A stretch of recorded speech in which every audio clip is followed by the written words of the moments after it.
Hello students, good morning everyone. Welcome back after summer vacation.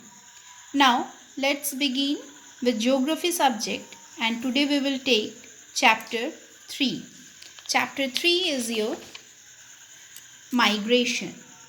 Today we will discuss this topic first of all. What is migration? You have to know the definition of this migration. Migration is the movement of people from one place to another with the purpose of settling at the destination or living there for a relatively long period of time. This migration has two important processes.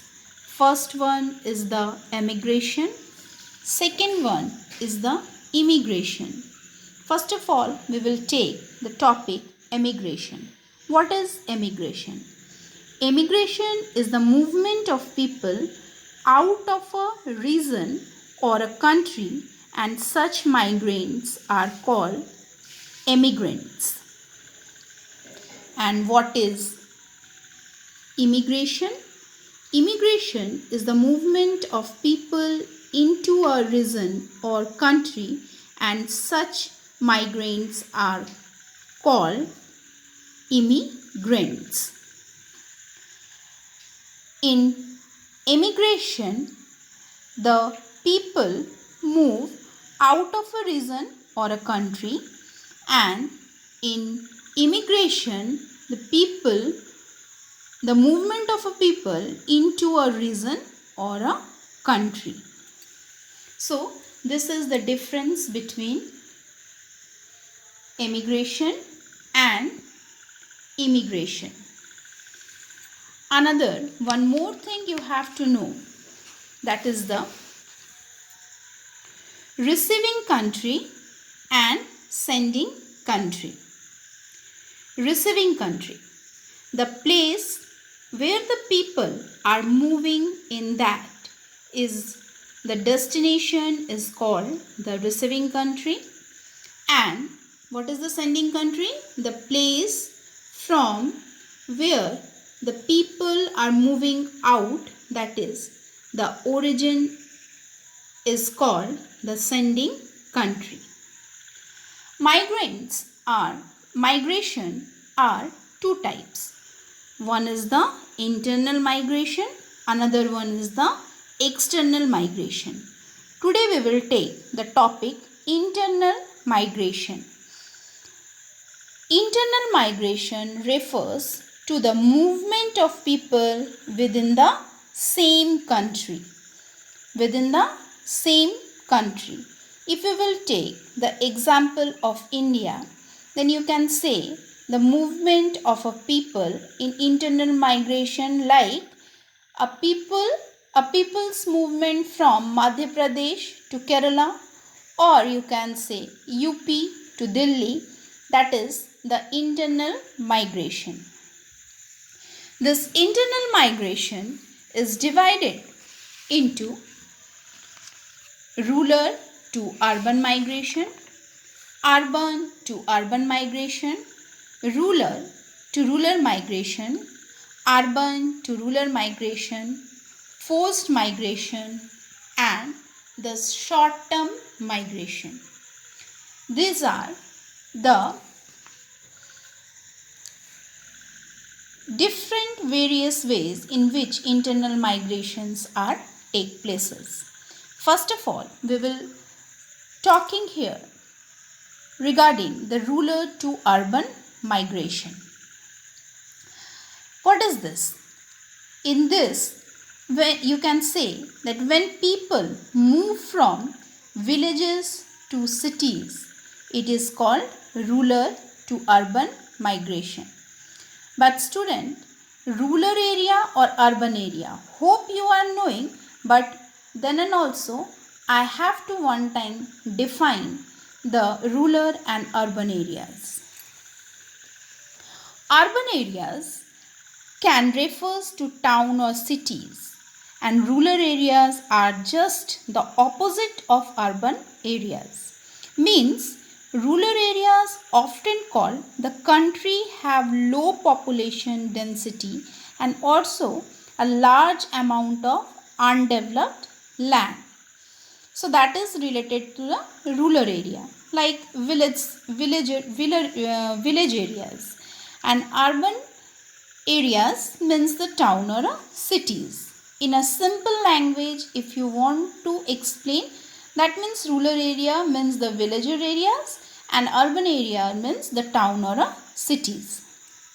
So, in rural to urban migration, what happened when people move from villages to cities?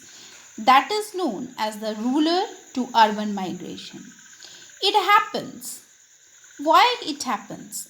Because it happens due to poverty, unemployment, and lack of social amenities such as health and education.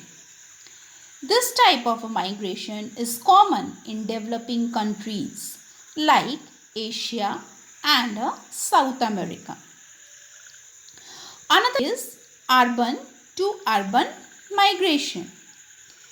Here you can say that when people move from a small town to a large city, it is called urban to urban migration. Like the small town, you can say small towns and cities like a metropolitan cities such as Delhi and Mumbai, in search of jobs and a better education or a health facilities, people can move small town to a large cities. That is the urban to urban migration. This happens due to poor infrastructure, lack of educated unemployment opportunities. Third is rural to rural migration. When people move from one village to another, it is called rural to rural migration. Why this rural to rural migration happens? Because of farmers move out from overcrowded villages to areas with less population, or you can say the more fertile land and better irrigation facilities. This type of migration is common in the Indian subcontinent and the Southeast Asia. The fourth one is urban to rural migration. When people move from cities to village, it is called urban to rural migration. It is happened due to so many causes like overpopulated, resulting in shortage of housing, traffic congested, and pollution. People refer to move out from these cities and settle in rural areas where living conditions are better. So, they move from urban to rural areas. Like Mumbai, Shanghai and London are examples of metropolitan cities where thousands of people commute to work from the surrounding areas. Another topic is the forced migration. The word forced migration, you can understand the something by the forced way. They migrate from one place to another. Sometimes the political unrest in a particular region may force people to move out from there and settle elsewhere in the country. This is called the forced migration. And the last one is the short-term migration. When people move out from an area in the aftermath of a natural disaster such as an earthquake, volcanic eruption, flood, cyclone, that is known as the short-term migration. On the basis of the today's explanation, student, you have to do as a homework 3 questions. Define the term migration. Discuss the various ways in which internal migration takes place between villages and cities. Migration has a significant impact on the socio-economic structure of the society. Justify the statement. These 3 questions you have to do. And another one homework is your read page number 23 and 24. Reading is must, student. And last part that I have given, send your doubt question or doubt topics in WhatsApp group. So this is the today's work that you have to complete it in your fair notebook. And till then, goodbye and have a nice day, students.